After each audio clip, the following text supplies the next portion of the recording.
The morning sun cast long shadows across the marble floors of Thornwick Palace as King Edmund Alexander Whitmore stood at his office window, watching the gardens below.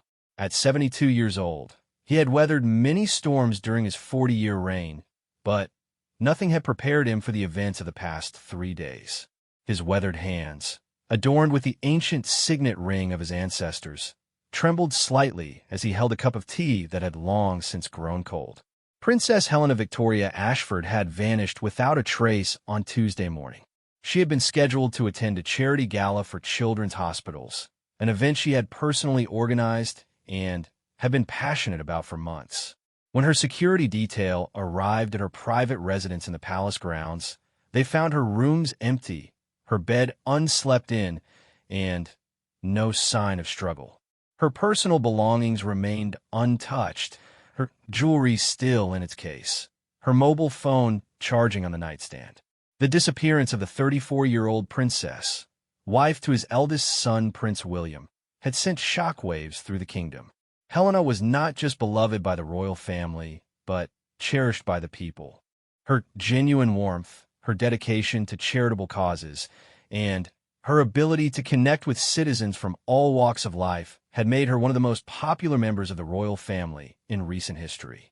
King Edmund had immediately ordered a discreet investigation.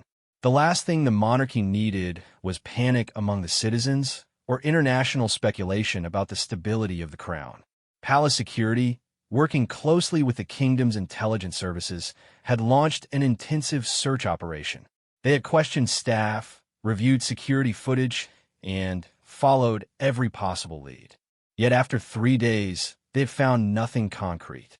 The king turned away from the window as his private secretary, Lord David Pemberton, entered the room with his usual measured pace.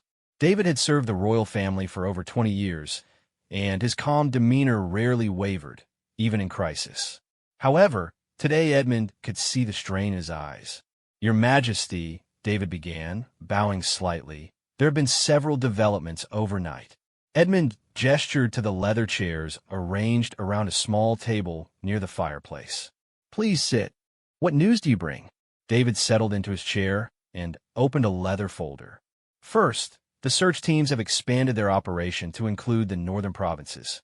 Princess Helena had mentioned to her lady-in-waiting that she might visit the children's hospital in Millbrook sometime this week, though it was not on her official schedule. Helena always was spontaneous with her charitable work," Edmund mused, though worry clouded his features. She believed in surprise visits to avoid the usual preparations that might mask the true conditions. "Indeed, Your Majesty.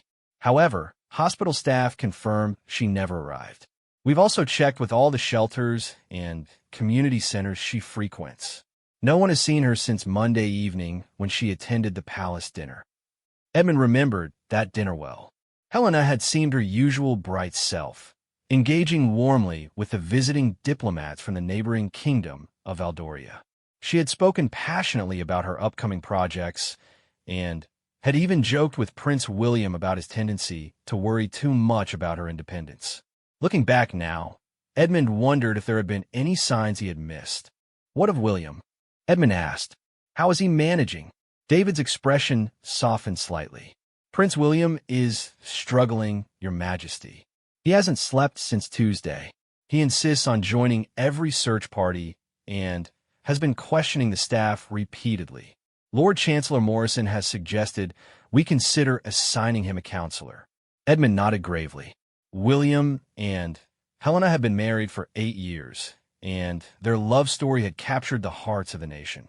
Unlike many royal marriages that began as political alliances, theirs had been a genuine romance that bloomed during their university years.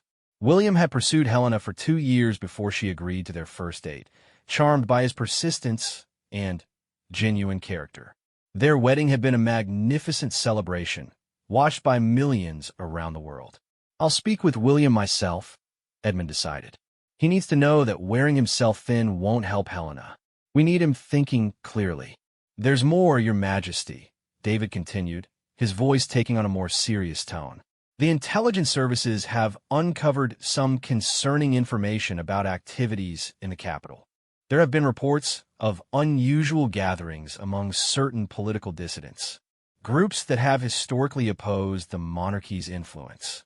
Edmund's jaw tightened. While his kingdom had remained relatively stable throughout his reign, there had always been undercurrents of Republican sentiment. These groups, while generally peaceful, had grown more vocal in recent months, particularly around discussions of government spending and the role of the monarchy in modern society. Do they suspect these groups are involved in Helena's disappearance? It's too early to say definitively, but the timing is suspicious. Princess Helena's popularity has actually strengthened public support for the royal family in recent years. Her disappearance, particularly if it were to appear that the palace couldn't protect its own members, could be seen as a way to undermine confidence in the monarchy. Edmund rose and walked back to the window. In the distance, he could see the flags flying at half-mast, a decision he had made the previous evening. The sight of those lowered flags against the gray morning sky filled him with a deep sense of foreboding. Have we considered the possibility that Helena might have left voluntarily? Edmund asked quietly. It was a question that had haunted him since the first night, though he hardly dared voice it. The pressures of royal life, the constant scrutiny. David was quiet for a moment before responding. Your Majesty, with respect, those who know Princess Helena best find that possibility extremely unlikely. Her commitment to her duties, her love for Prince William, her dedication to her charitable work. Everything suggests she was content with her life here. Moreover, she had several important events scheduled this week that she was genuinely excited about. Edmund knew David was right. Helena had never shown signs of wanting to escape royal life. If anything, she had embraced it more fully than many who were born into it. She had learned the protocols, mastered multiple languages, and had even taken on additional duties beyond what was required. She often said that being part of the royal family gave her a platform to make a real difference in people's lives. A soft knock interrupted his thoughts. Enter, Edmund called. Queen Margaret, his wife of 45 years, stepped into the room. At 68, she retained the graceful bearing that had made her a perfect queen consort, but today her usual composure showed cracks. Dark circles under her eyes betrayed her sleepless nights, and her normally pristine appearance seemed somehow diminished. My dear, Edmund said, moving to embrace her. You should be resting. I can't rest while Helena is missing, Margaret replied, her voice steady but strained. I've been with Prince Charles and Princess and trying to keep them calm. The children are asking for their Aunt Helena. Helena had always had a special bond with the younger royal children. Despite not yet having children of her own, she had natural maternal instincts and spent countless hours reading to them, teaching them about their heritage, and creating magical experiences within the palace walls. Her absence left a void that even the children could sense. Any word from the search teams? Margaret asked, settling into the chair David had vacated. Nothing concrete, Edmund admitted. We're expanding the search, but... He trailed off, unable to finish the thought. Margaret reached for his hand. She's strong, Edmund. Whatever's happened, Helena is a fighter. Remember how she handled that crisis 2 years ago when those protesters disrupted her hospital visit? She remained calm, engaged with them respectfully, and actually managed to address some of their concerns. She has remarkable judgment and courage. Edmund remembered that incident well. A group of protesters had interrupted Helena's visit to a children's ward, claiming that royal visits were mere publicity stunts while real social problems went unaddressed. Instead of having security remove them, Helena had invited the protesters to join her for tea in the hospital cafeteria. She listened to their concerns, acknowledged the validity of many of their points, and even implemented some of their suggestions into future charitable initiatives. The incident, which could have been a public relations disaster, had instead become a testament to her character and wisdom. David, Edmund said, turning back to his secretary, I want hourly updates from all search teams. And arrange for me to meet with the head of intelligence this afternoon. We need to explore every possibility. Of course, Your Majesty. There's one more thing. The press office has been receiving increasing inquiries from international media. They're growing suspicious about Princess Helena's absence from scheduled events. Lord Ashworth suggests we may need to release a statement soon. Edmund grimaced. The palace's policy had always been to protect the family's privacy, but Helena's high profile made complete secrecy impossible. Her scheduled appearances have been quietly canceled or postponed, with vague explanations about minor illness. But this strategy couldn't continue indefinitely. How long do we have before speculation becomes unmanageable? Perhaps another day or two at most. Princess Helena was scheduled to host that international summit on children's rights next week. The delegates are already arriving from various countries. Canceling or postponing such a significant event would certainly trigger questions. Margaret stood and moved to the window, gazing out at the gardens where Helena often walked in the early mornings. She was so excited about that summit, she said softly.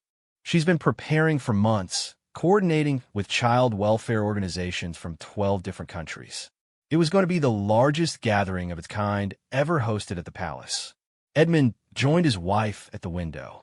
Together, they looked out at the sprawling grounds where their daughter-in-law had brought such life and energy. Helena had transformed the palace's relationship with the community, opening the gardens for public events, hosting summer festivals for local families, and even convincing Edmund to allow school groups to tour parts of the palace that had previously been off-limits. "We'll find her," Edmund said firmly, though he wasn't sure if he was trying to convince Margaret or himself. "Helena is part of our family, and we protect our family." As if summoned by their conversation about family, Prince William appeared in the doorway. At 36, he typically carried himself with the confident bearing of someone raised for leadership, but today he looked haggard and desperate. His normally immaculate appearance was disheveled, his hair uncombed, and his clothes wrinkled from sleeping in chairs during his vigil at the Security Command Center. "Father," William said, his voice hoarse from exhaustion, "I need to speak with you." Edmund nodded to David, who quietly gathered his papers and left the room, closing the door behind him. Margaret moved to William and embraced him, her maternal instincts overriding royal protocol. "Son, you need to rest," Margaret said gently. "You can't help Helena if you collapse from exhaustion." "I can't rest knowing she's out there somewhere," William replied, pulling away from his mother's embrace. "Every minute we delay could be crucial. I've been thinking about Tuesday morning, trying to remember every detail of our conversation." Edmund guided William to a chair. "Tell us what you remember." William took a shaky breath before beginning. "Helena woke early that morning, around 5:30. She said she had some last-minute preparations for the charity gala.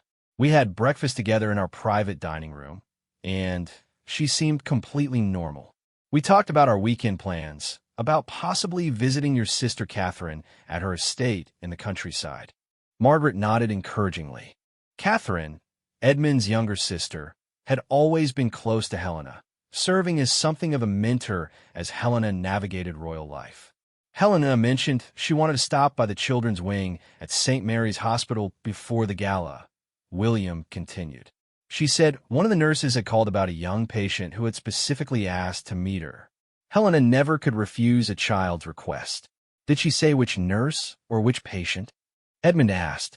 "No specific names, but Helena often received such requests. She had a special connection with sick children. They seemed to find comfort in her presence." William's voice broke slightly. "She always said that if her royal status could bring even a moment of joy to a suffering child, then all the protocol and restrictions were worthwhile." Edmund felt his heart constrict. Helena's compassion was genuine and boundless, qualities that made her an exceptional princess, but also potentially vulnerable to those who might exploit her kindness. "What happened next?" Margaret prompted gently. "She kissed me goodbye around 7:15. Said she'd see me at the gala that evening. She was wearing her blue dress, the one with the silver embroidery that she wore to last year's Christmas service.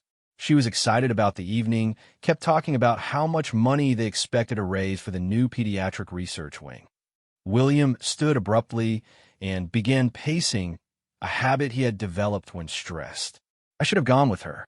I should have insisted on accompanying her to the hospital visit. William, you can't blame yourself, Edmund said firmly.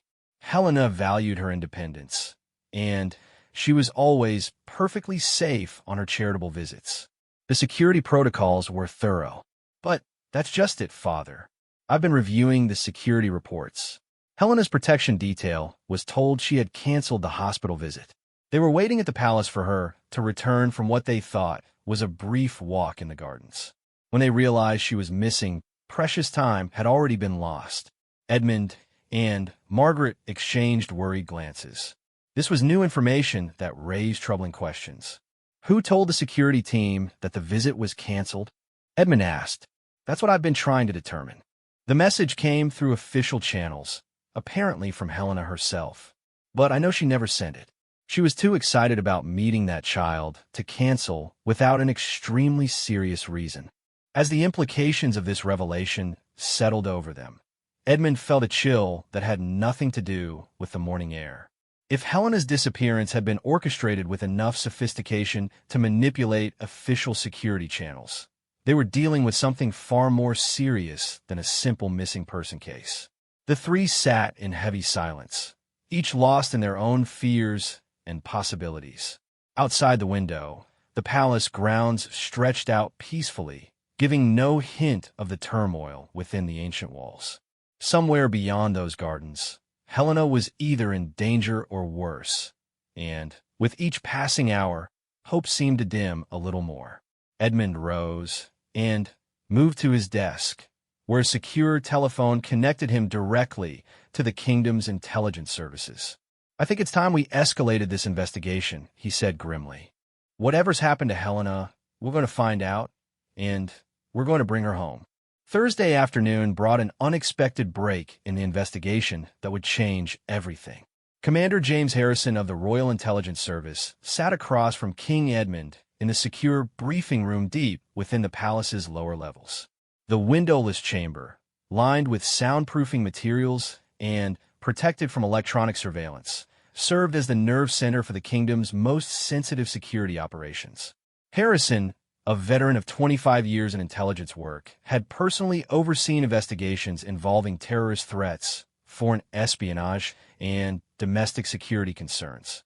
His weathered face and careful manner reflected the weight of secrets he carried. But today his usual professional composure showed signs of strain. Your Majesty, Harrison began, opening a classified file marked with the highest security designation. We've discovered information that significantly changes our understanding of Princess Helena's disappearance. Edmund leaned forward in his chair, his hands clasped tightly on the polished wooden table. Prince William sat beside him, having refused to leave despite Edmund's suggestion that he might want to rest first. The prince's eyes were bloodshot from lack of sleep, but his attention was intensely focused. Go on, Edmund said quietly. Harrison pulled out a series of photographs and communication transcripts. At 1400 hours today, our technical surveillance team detected an encrypted communication originating from a location approximately 40 miles north of the capital. The signal was brief but sophisticated, using military-grade encryption that took our best cryptographers several hours to decode. William straightened in his chair. What did it say? Harrison hesitated for a moment before sliding a printed transcript across the table. The message was addressed to Your Majesty. Specifically, it reads, "The princess is safe and unharmed. Further instructions will follow. Do not involve outside agencies, or the consequences will be severe. You have 48 hours. The words hit Edmund like a physical blow. The formal tone, the specific threat, the precise timing. Everything confirmed his worst fears. Helena hadn't simply disappeared. She had been taken. Kidnapped, William whispered, his face draining of color. Someone has kidnapped my wife. Edmund's mind raced through the implications. A kidnapping of a royal family member was unprecedented in their kingdom's modern history. The political ramifications alone could destabilize the entire region, but, more importantly, Helena's life was now in immediate danger. Have you been able to trace the source of this communication? Edmund asked. We've narrowed it down to a region near the old mining district in Blackwood Valley, Harrison replied. The area is sparsely populated, mostly abandoned industrial sites and remote farmhouses. It would provide excellent cover for this type of operation. Edmund knew Blackwood Valley well. Decades ago, it had been a thriving center of the kingdom's coal industry, but economic changes and environmental concerns had led to the gradual closure of the mines. What remained was a landscape of empty buildings, overgrown access roads, and isolated properties that could easily hide someone who didn't want to be found. What about the 48-hour deadline? William demanded. 48 hours for what? Harrison consulted his notes. The message doesn't specify, but based on similar cases in other countries, kidnappers typically use such deadlines to prevent extended investigations and to create pressure for quick decisions. They may be planning to send additional demands. Edmund stood and began pacing, a habit he had developed during the most stressful moments of his reign. Who has the capability to execute something like this? The coordination required to manipulate our security protocols, the sophisticated encryption, the knowledge of palace procedures. This isn't the work of common criminals. We're exploring several possibilities, Harrison said. Foreign intelligence services, domestic terrorist organizations, or perhaps organized crime syndicates with political motivations. The professionalism displayed suggests extensive planning and significant resources. William slammed his fist on the table, startling both men. While we're sitting here analyzing possibilities, Helena could be suffering. We need to mobilize every resource we have. Send troops to Blackwood Valley. Search every building. Prince William, Harrison said gently, but firmly, I understand your urgency, but a heavy-handed military response could trigger exactly the kind of consequences the kidnappers are threatening. If they become aware that we're closing in, they might panic, and he left the sentence unfinished. Edmund returned to his seat and placed a calming hand on his son's shoulder. William, we must think strategically. Helena's safety depends on our making smart decisions, not emotional ones. The prince looked at his father with desperate eyes. But we can't just wait. Every minute she's with those monsters is torture for both of us. Helena doesn't deserve this. She's never hurt anyone in her life. All she's ever done is try to help people. Edmund's heart ached for his son. The bond between William and Helena had always been extraordinary, built on genuine love, shared values, and mutual respect. They had weathered the challenges of royal life together, supporting each other through public scrutiny and private struggles. The thought of Helena in the hands of kidnappers was devastating enough, but watching his son's anguish made it almost unbearable. Commander Harrison, Edmund said, what are your recommendations for our next steps? First, we maintain absolute secrecy about this development. If word leaks to the media or the public, it could complicate rescue efforts and potentially endanger Princess Helena further. Second, we prepare our response capabilities while appearing to continue normal palace operations. Third, we wait for the next communication and try to establish dialogue with the kidnappers. William shook his head vehemently. Dialogue? These people have committed an act of war against the crown. They've attacked our family. Son, Edmund said quietly. In situations like this, patience and careful strategy are often more effective than force. We need to understand what these people want before we can determine how to get Helena back safely. Harrison continued his briefing. We've also been investigating the security breach that allowed the kidnappers to cancel Princess Helena's protection detail.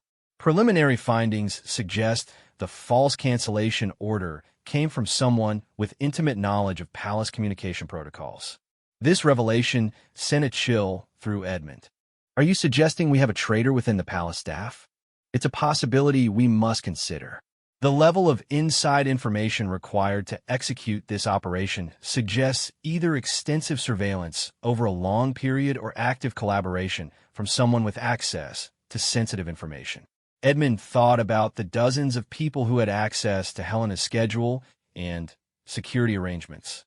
Palace staff who had served the royal family for years, security personnel who had undergone extensive background checks, even members of Helena's personal staff who had become like family to her. The idea that one of them might have betrayed Helena was almost as difficult to accept as the kidnapping itself. We need to conduct discreet inquiries into all personnel with access to Princess Helena's security protocols, Edmund decided. But carefully, we can't afford to create an atmosphere of suspicion that might drive a real traitor deeper underground. A knock at the door interrupted their discussion. Edmund's private secretary, Lord David Pemberton, entered with obvious reluctance. "Your Majesty, forgive the intrusion, but there's been a development that requires immediate attention." "What is it, David?" Lady Catherine Ashworth from the press office reports that several international news agencies have begun asking direct questions about Princess Helena's absence from scheduled events. Reuters, BBC International, and the Associated Press have all submitted formal requests for statements about her health and availability. Edmund closed his eyes, feeling the pressure mounting from multiple directions. How much time do we have before this becomes a public crisis? Lady Ashworth estimates perhaps 12 to 18 hours before speculation becomes uncontrollable. Some outlets are already hinting at mysterious circumstances surrounding the princess's canceled appearances. Harrison leaned forward. "Your Majesty, a media storm could severely complicate our situation. Kidnappers often monitor news coverage to gauge the effectiveness of their actions. Too much attention might prompt them to accelerate their timeline or take more drastic measures." William stood abruptly. "So we're trapped. We can't search for Helena properly because it might endanger her. We can't go public because it might endanger her. Meanwhile, she's out there somewhere, probably terrified, wondering why no one is coming to help her." Edmund felt the weight of impossible choices pressing down on him. Every option carried risks that could cost Helena her life, yet inaction was equally dangerous. After 40 years as king, he had faced many difficult decisions, but none had felt so personal or carried such devastating potential consequences.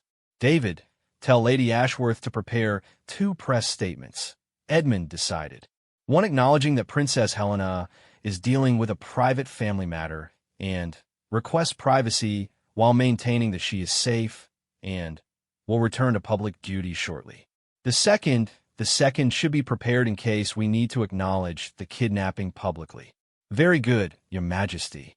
After David left, Edmund turned back to Harrison. "Commander, I want updates every 2 hours, regardless of the time. Any communication from the kidnappers gets relayed to me immediately.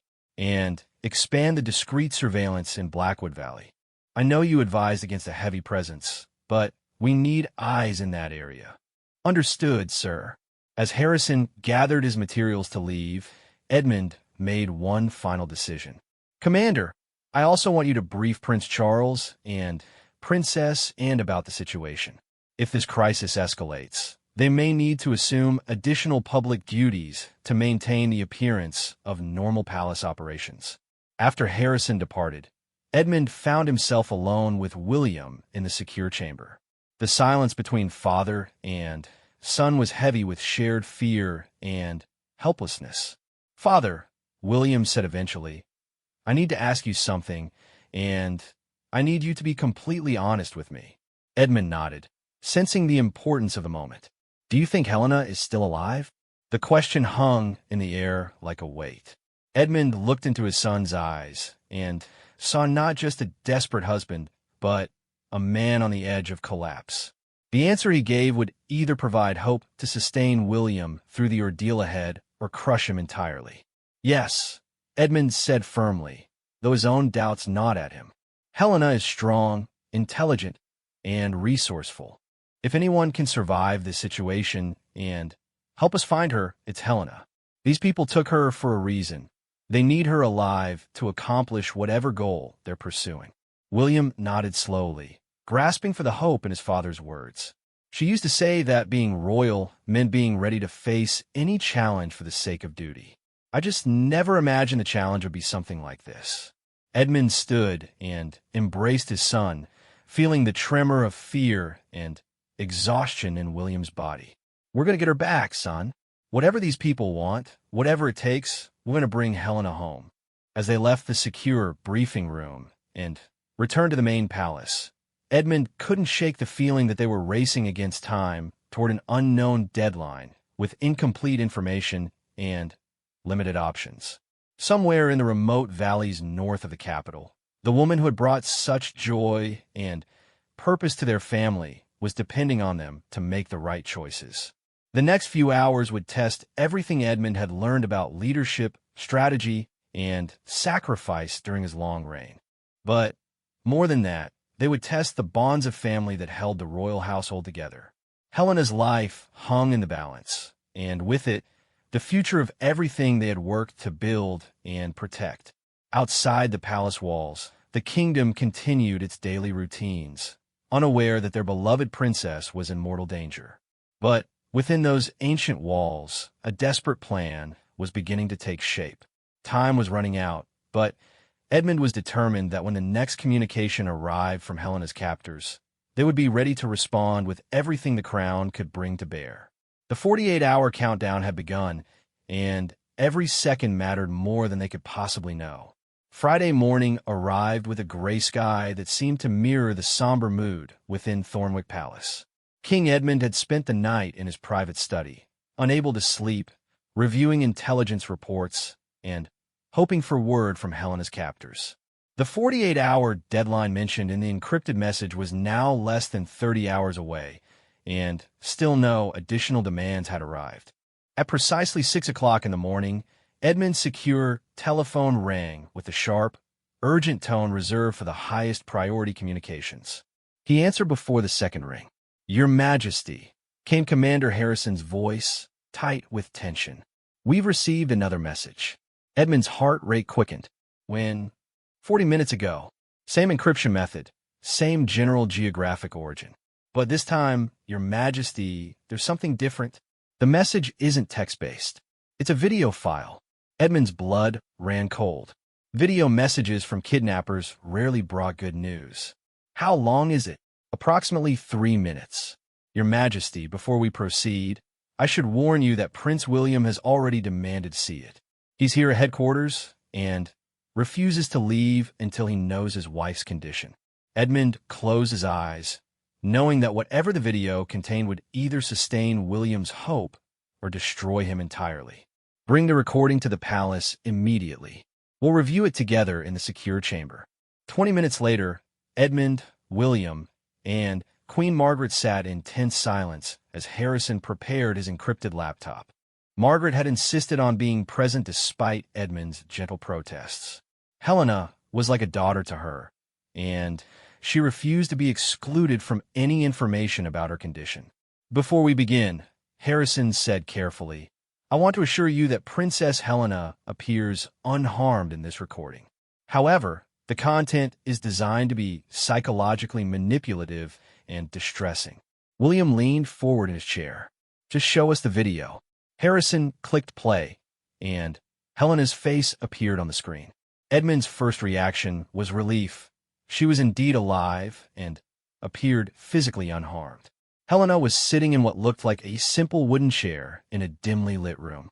Her clothing was the same blue dress she had been wearing when she disappeared, though it now showed signs of wear.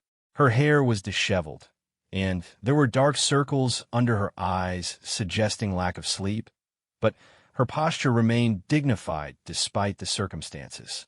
"My name is Princess Helena Victoria Ashford," she began, her voice steady but clearly strained. "Today is Thursday, and I'm being held against my will." She paused, glancing slightly off camera as if receiving instructions. "I want my family to know that I am unharmed and being treated adequately." Margaret reached for Edmund's hand, squeezing it tightly as they watched their beloved daughter-in-law under such horrible circumstances. Helena continued, "My captors have demands that they wish to communicate to His Majesty King Edmund. They are requesting the release of 12 individuals currently held in the kingdom's maximum security prison at Irongate. These individuals were convicted of charges related to the Republican uprising of 5 years ago." Edmund felt his stomach drop. The Republican uprising had been the most serious domestic threat to the monarchy during his reign. A group of radical activists had planned to bomb several government buildings and had specifically targeted members of the royal family for assassination.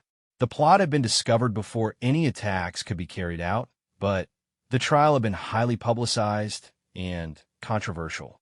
The 12 individuals, Helena continued reading from what was obviously a prepared statement, are to be transported to the neutral port city of Harwich, where they will board a ship provided by my captors. Once the ship has reached international waters, I will be released unharmed. William stood abruptly. Those people try to kill us. They plan to murder our entire family. Helena's recorded voice continued. My captors have stated that they will contact the palace with specific logistical details within 24 hours. They have also emphasized that any attempt to locate or rescue me will result in immediate and severe consequences. The video showed Helena taking a shaky breath before delivering what were clearly her own words, not part of the prepared statement. William, if you're watching this, please know that I love you. Mother Margaret, Father Edmund, I'm trying to be brave like you taught me. Don't blame yourselves for what's happened. This isn't your fault. Edmund saw tears beginning to form in Helena's eyes, though she fought to maintain her composure. I want everyone to know that I've been thinking about all the children we've helped through our charitable work. If something happens to me, please continue those programs. The new pediatric research wing at St. Mary's Hospital, the education initiatives for underprivileged youth, the International Children's Rights Summit. These things matter more than. Her voice broke slightly before she steadied herself. These things must continue. The video ended abruptly, leaving the room in devastating silence. Margaret was quietly crying, and William stood frozen with his hands clenched into fists. Harrison spoke first. Your Majesty, we've analyzed the video extensively. The timestamp confirms it was recorded yesterday afternoon. The background doesn't reveal much about the location, but our technical team is enhancing the audio to see if we can identify any ambient sounds that might help narrow down their position. Edmund found his voice. The 12 prisoners they're demanding. Remind me of their specific crimes. Harrison consulted his notes. The group was led by Marcus Thornfield, a former university professor who published several papers advocating for the complete abolition of the monarchy. The others include his former students and various supporters who helped plan the bombing campaign. Their sentences range from 15 to 25 years. Releasing them would essentially validate their cause, Williams said bitterly. It would show that terrorism and kidnapping are effective tools against the crown. Margaret wiped her eyes and spoke for the first time since the video began. But Helena's life is worth more than political considerations. Edmund felt torn between his duties as a king and his love for Helena. The 12 prisoners represented a clear and ongoing threat to the royal family's safety. Their release would not only free dangerous individuals, but could inspire others to attempt similar crimes. Yet Helena's life hung in the balance, and she was an innocent victim who had devoted herself to serving others. Commander Harrison, Edmund said, what's your professional assessment of complying with these demands? Harrison looked uncomfortable with the question. Your Majesty, there are significant risks either way. Releasing the prisoners could indeed encourage future attacks on the royal family. However, refusing the demands puts Princess Helena at immediate risk and could result in a tragic outcome that would devastate public confidence in our ability to protect our own family. William turned to face his father directly. I know what you're thinking, and I need you to know my position. Helena is more important to me than any political consideration.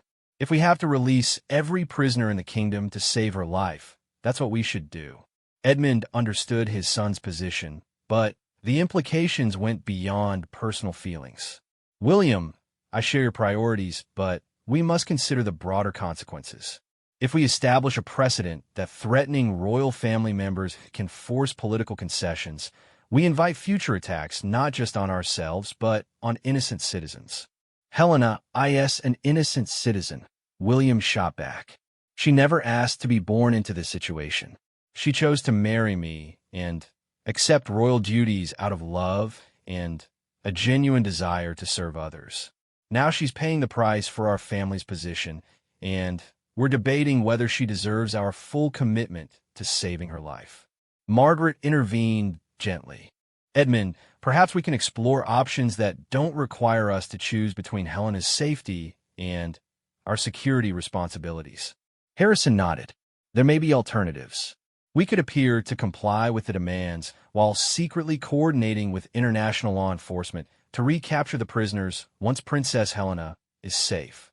We could also attempt to locate the kidnappers during the exchange process. Edmund considered this possibility. How realistic is such an operation? Challenging, but potentially feasible. The port city of Harwick is neutral territory, but we maintain friendly relations with their government. They would likely cooperate with a discreet operation to recapture dangerous criminals, especially if we could time it properly. William began pacing again. What if something goes wrong? What if they hurt Helena during the exchange, or if they suspect our intentions? These were the questions that haunted Edmund. Every option carried enormous risks, and a single miscalculation could cost Helena her life while potentially freeing dangerous criminals who would remain a threat for years to come. A soft knock interrupted their deliberations. Lord David Pemberton entered with obvious reluctance.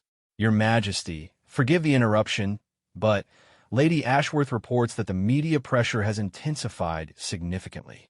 3 major international news agencies are now specifically asking about Princess Helena's whereabouts, and several domestic outlets are preparing stories about her absence. We may have only a few hours before the story breaks publicly." Edmund felt the walls closing in from multiple directions. Media attention would make any rescue operation infinitely more complicated while potentially alerting the kidnappers that their security had been compromised. "How much can we reveal without compromising Helena's safety?" Edmund asked. "Very little," Harrison replied immediately. "If the kidnappers realize we've received their demands, they might assume we're preparing some kind of response.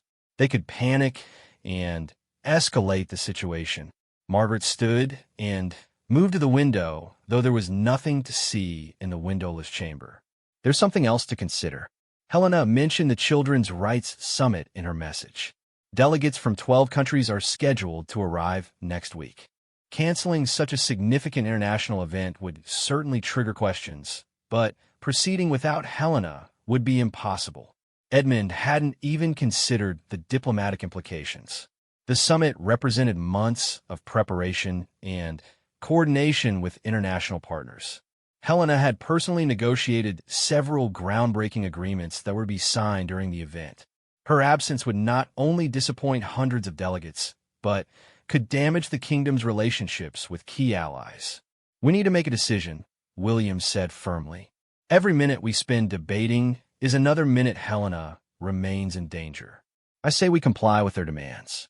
We can deal with the consequences later." Edmund looked at his son with deep sympathy. William's love for Helena was admirable, but kingship required making decisions that balanced personal feelings against broader responsibilities. Edmund had spent 4 decades learning to carry this burden, and now he faced perhaps the most difficult choice of his entire reign. "Commander Harrison, I need you to prepare 3 separate operational plans," Edmund decided. "First, complete compliance with the kidnappers' demands. Second, apparent compliance with a secret operation to recapture the prisoners. Third, a direct rescue attempt based on any intelligence we can gather about Helena's location."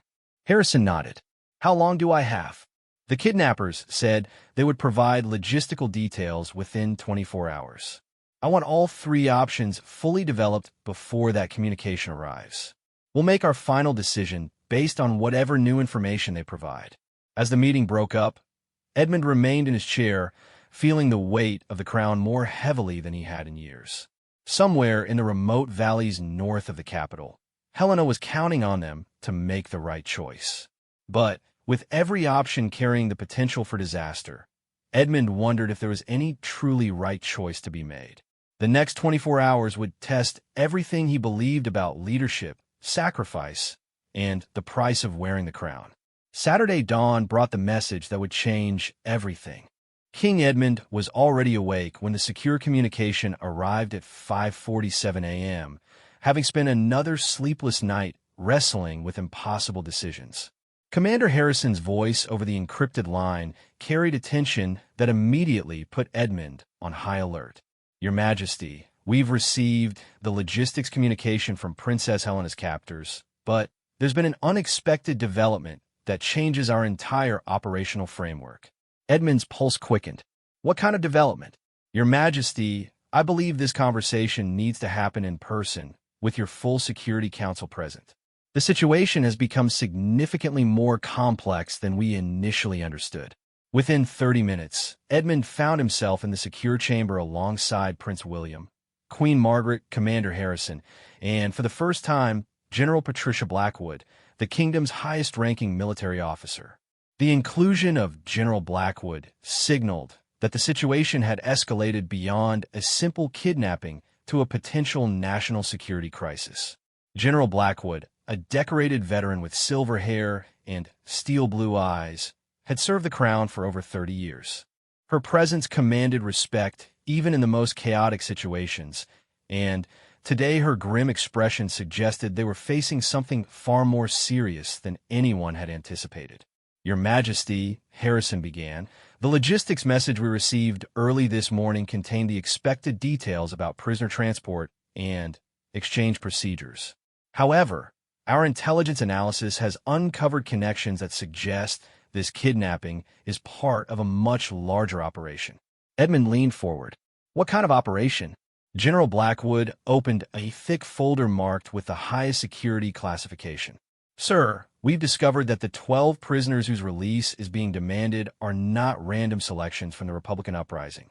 They represent specific skill sets that would be valuable for coordinating a comprehensive attack on government infrastructure." William interrupted sharply. "Are you saying this isn't really about freeing political prisoners? That they want these specific people for some other purpose?" "Exactly," General Blackwood confirmed. "Marcus Thornfield, the group's leader, holds advanced degrees in both electrical engineering and computer science. Before his radicalization, he designed security systems for government buildings. Sarah Chun, another prisoner, is an explosives expert who worked in mining before joining the movement. David Reeves has extensive knowledge of telecommunications infrastructure from his previous career with a national phone company." Edmund felt a chill run down his spine. "You're suggesting they want to rebuild the terrorist cell with these specific individuals?" "It's worse than that," Harrison interjected. "Our analysis indicates this may be connected to a broader destabilization campaign. We've detected increased activity among Republican sympathizers across the kingdom, coordinated communications between previously unconnected anti-monarchy groups, and what appears to be outside financing for their operations." Queen Margaret spoke for the first time. "Outside financing from whom?" General Blackwood consulted her notes. "We believe the Kingdom of Valdoria may be involved. Their Republican government has historically opposed monarchical systems in neighboring countries, and they would benefit significantly from political instability here. Economic intelligence suggests large financial transfers from Valdorian banks to accounts linked with domestic anti-monarchy organizations." Edmund's mind raced through the implications. Valdoria had maintained officially cordial relations with their kingdom, but there had always been underlying tensions. A successful Republican movement in Edmund's kingdom would eliminate a monarchical neighbor and potentially destabilize the entire regional balance of power. "So Helena's kidnapping isn't just about freeing prisoners," William said slowly, working through the logic. "It's about obtaining specific individuals who can carry out a coordinated attack on our government infrastructure while also demonstrating that the crown can't protect its own family." "That appears to be correct," General Blackwood confirmed. "If they succeed in forcing us to release these prisoners, they gain access to individuals with the skills necessary to potentially cripple our communications, power grid, and security systems. Simultaneously, they demonstrate to the public that threatening royal family members can force the government to capitulate to terrorist demands." Edmund stood and began pacing, a habit that had intensified throughout this crisis.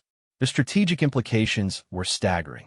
Helena's life hung in the balance, but so did the stability of the entire kingdom. Harrison continued the briefing. The logistics message specifies that the prisoner transfer must occur within 18 hours. They want the 12 individuals transported to Harwich Port by tomorrow evening, where a ship calling itself the New Dawn will be waiting in international waters. Have we identified the ship? Edmund asked. Yes, sir, General Blackwood replied. The New Dawn is registered under Valdorian flags and has been moving through international waters for the past week.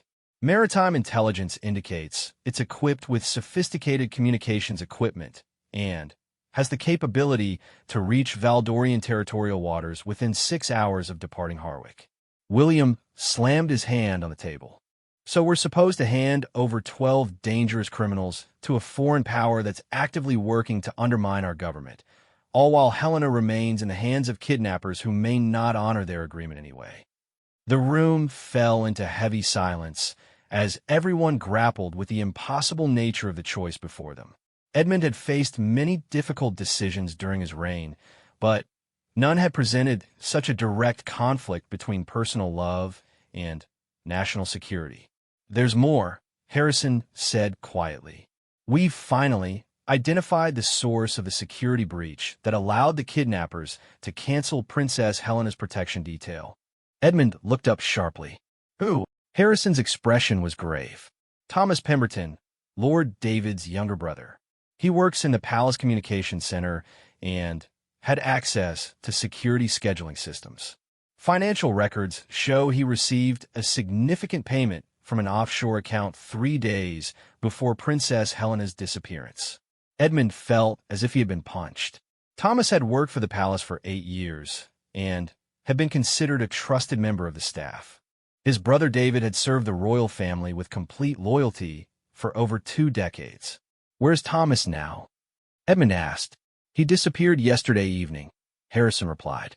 We've issued a discreet warrant for his arrest, but he's likely already fled the country. Queen Margaret looked devastated. David doesn't know about his brother yet, does he? No, Your Majesty. We wanted to brief you before informing Lord Pemberton of his brother's betrayal. Edmund's heart went out to his longtime secretary. David would be crushed to learn that his own brother had facilitated Helena's kidnapping.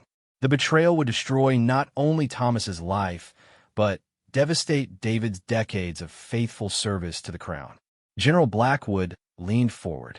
Your Majesty, given these developments, I must strongly advise against complying with the kidnappers' demands. Releasing these prisoners to Valdorian custody would provide our enemies with the tools necessary to potentially overthrow our government. And refusing condemns Helena to death, William replied angrily. You're asking me to sacrifice my wife for political considerations. Edmund held up his hand to prevent an argument. General Blackwood, what are our military options for a rescue operation? Limited, but not impossible, she replied. Our intelligence suggests Princess Helena is being held somewhere in the Blackwood Valley region. We could deploy special forces teams to conduct a systematic search, but the area covers approximately 50 square miles of rough terrain with numerous hiding places. Harrison added, we've been analyzing the video message for additional clues about her location. The audio enhancement revealed distant sounds consistent with abandoned mining equipment. There are at least a dozen abandoned mine sites in Blackwood Valley that could serve as hiding places. William stood abruptly. Then, we search them all. We mobilize every available soldier and search every building until we find her. Prince William, General Blackwood said gently, a large-scale military operation would almost certainly be detected by the kidnappers. They've demonstrated sophisticated surveillance capabilities and would likely receive advance warning of our approach. Edmund felt the weight of command bearing down on him.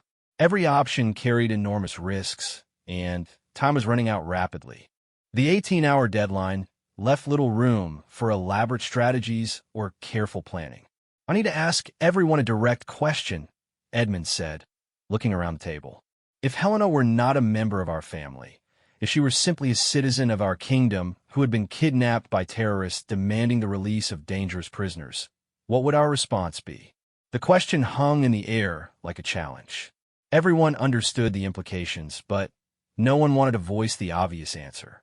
Finally, General Blackwood spoke. Standard policy would be to refuse the demands while pursuing all available rescue options. We do not negotiate with terrorists, regardless of the personal cost. William's face flushed with anger. Helena isn't just anyone. She's my wife, your future queen, and one of the most genuinely good people in this kingdom. She's devoted her life to helping others and has never hurt anyone. William, Edmund said quietly, your mother and I love Helena as much as you do, but I have to consider the welfare of millions of citizens who depend on us to make decisions that protect the kingdom. Margaret spoke up. Perhaps there's a third option. What if we appear to comply with their demands while secretly preparing a rescue operation? Harrison shook his head. The risks are enormous. If the kidnappers detect any deception, they could kill Princess Helena immediately. And if the rescue fails, we'll have lost both the princess and created a precedent for successful terrorism against the crown. Edmund walked to the secure communications terminal and stared at it for a long moment. Somewhere beyond the palace walls, Helena was counting on them to save her. But the decision he made would echo through history and could determine the kingdom's future for generations to come. I need 2 hours to make this decision, Edmund announced. General Blackwood, prepare contingency plans for both compliance and rescue operations. Commander Harrison, I want every piece of intelligence about Helena's possible location analyzed again. Look for anything we might have missed. As the meeting broke up, William remained behind with his parents. The three sat in silence for several minutes, each lost in their own thoughts about love, duty, and the impossible choices that leadership sometimes demanded. Father, William finally said, I need you to know that whatever decision you make, I'll support it. But I also need you to understand that if we lose Helena, a part of me will die with her. Edmund embraced his son, feeling the tremor of fear and grief in William's body. We're going to get her back, son. I don't know how yet, but we're going to bring Helena home. Outside the secure chamber, the kingdom continued its daily routines, unaware that their beloved princess was caught in the center of a crisis that could reshape their nation's future. Time was running out, and soon King Edmund would have to make the most difficult decision of his 40-year reign. Saturday afternoon arrived with a breakthrough that would save Princess Helena's life and change the course of the crisis entirely. King Edmund stood in the secure communications center, surrounded by the kingdom's top intelligence analysts, when the call came through that he had been desperately hoping for. Your Majesty, came the excited voice of Lieutenant Sarah Collins, the lead technical analyst working on Helena's case. We've found her. Edmund's heart leaped. Where? The Blackwood Valley mining complex, specifically the old administrative building at the Northridge site. Our audio analysis of the second video message picked up a very faint but distinctive sound pattern that we've now identified as the automated pumping system that prevents flooding in the abandoned mine shafts. Commander Harrison rushed into the room, having heard the commotion. Lieutenant Collins, how confident are you in this identification? 93% certain, sir. The Northridge site is the only location in Blackwood Valley with that specific pump configuration still operational. We've also detected heat signatures consistent with human occupation in the administrative building through satellite thermal imaging. Edmund felt a surge of hope tempered by caution. How many individuals are we detecting? Appears to be approximately 6 heat signatures, sir. Likely Princess Helena plus 5 captors. Within minutes, the secure chamber was filled with the kingdom's emergency response team.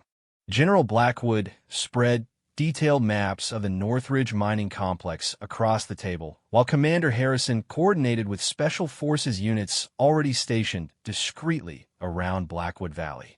The good news, General Blackwood explained, is that the Northridge site is isolated and accessible by only one main road, which gives us control over escape routes. The challenging news is that the administrative building is a reinforced concrete structure designed to withstand mining explosions. A direct assault could be extremely dangerous for Princess Helena.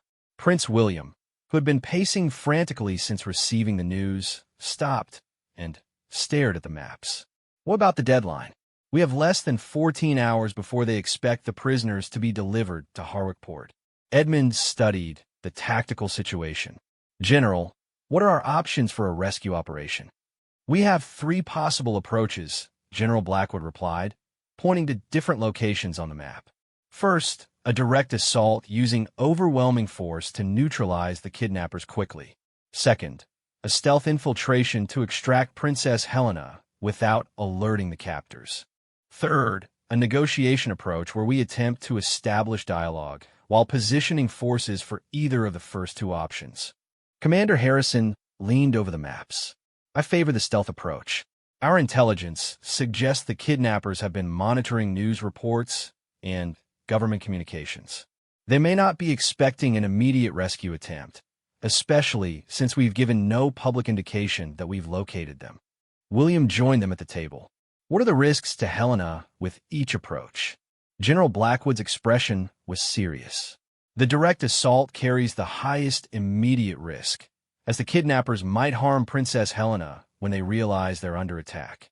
The negotiation approach has the lowest immediate risk, but gives them time to potentially relocate or escalate their demands. The stealth approach is middle risk, but offers the best chance of extracting the princess before the kidnappers can react. Edmund considered the options carefully. After days of feeling helpless, the prospect of taking direct action was both exhilarating and terrifying. Helena's life still hung in the balance, but now they had the initiative. Commander Harrison, how quickly can we position our teams for a stealth extraction? Special Forces Unit Alpha is already within 2 miles of the target site. They can be in position for an operation within 90 minutes. Unit Beta can provide perimeter support to prevent escape attempts. Edmund made his decision. We proceed with the stealth extraction. General Blackwood, I want multiple contingency plans ready if the primary operation encounters complications. And I want constant communication with the field team. Queen Margaret, who had been quietly listening, spoke up. Edmund, what if they're monitoring our communications? Could this operation alert them to our discovery? It was a sobering thought. The kidnappers had already demonstrated sophisticated capabilities, including the ability to breach palace security protocols. If they had access to government communications, the rescue operation could become a trap. We'll use the emergency frequencies reserved for the highest security situations, Harrison assured her. Even if they have some access to our standard communications, these channels should remain secure. As the operation team finalized their plans, Edmund found himself thinking about Helena and the courage she had shown in her video message. Her concern for the charitable programs, even while facing mortal danger, had reminded him why she had become so beloved by the people. She embodied the best qualities of public service and genuine compassion. Your Majesty, General Blackwood said, there's one more consideration. What do we do about the deadline and the prisoner exchange demand? Even if we successfully rescue Princess Helena, the kidnapper supporters may attempt to carry out their threats against other targets. Edmund had been dreading this question. Rescuing Helena would solve the immediate crisis, but might not address the broader conspiracy they had uncovered. We prepare arrest warrants for all known associates of the kidnapping operation, Edmund decided. The moment Helena is safe, we move to neutralize the entire network. This cannot be allowed to become a model for future attacks on the royal family. Commander Harrison nodded. We've identified at least 15 individuals connected to the operation through financial records and communications intercepts. Coordinated arrests could significantly disrupt their capabilities.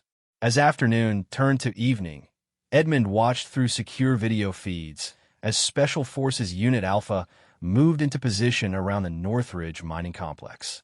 The abandoned industrial site looked forbidding in the fading daylight, with rusted equipment and empty buildings creating an apocalyptic landscape. Alpha Team Leader to command came the voice through the encrypted radio system. We have visual confirmation of the target building. 2 sentries visible on the exterior, both armed. No immediate signs of additional security measures. Edmund's hands clenched as he listened to the tactical communications. After 4 days of helplessness, watching trained professionals move to rescue Helena felt both hopeful and agonizing. Prince William stood beside his father, staring at the video feed with intense concentration. How long will the extraction take once they begin? Optimally, no more than 10 minutes, General Blackwood replied. Speed and surprise are essential. The longer the operation continues, the greater the risk to Princess Helena. At precisely 8:47 p.m., the rescue operation began. Edmund watched through night vision cameras as shadowy figures moved with practiced precision toward the administrative building. The Special Forces team had trained for exactly these scenarios countless times, but this was no exercise. Alpha Team in position, came the whispered report, initiating entry sequence. What followed were the longest minutes of Edmund's life. Radio chatter was minimal as the team moved through the building, searching for Helena while neutralizing any threats they encountered. Contact, came a terse report. 2 subjects neutralized on first floor. Edmund's heart pounded as he waited for word about Helena's condition. Second floor clear, moving to 3rd level. Then, after an eternity that lasted perhaps 5 minutes, the words Edmund had been praying to hear, package secured. Princess Helena is alive and unharmed. Repeat, package is secure. The relief that flooded through Edmund was so intense he had to sit down. William let out a choked sob, and Queen Margaret began crying tears of joy. Alpha Team leader to command, the voice continued. Princess Helena is conscious and responsive. She's asking for Prince William. We're beginning extraction procedures now. As the rescue team escorted Helena from the building to waiting helicopters, Edmund felt a weight lift from his shoulders that he hadn't fully realized he had been carrying. The past 4 days had tested his leadership, his family relationships, and his fundamental beliefs about duty and sacrifice.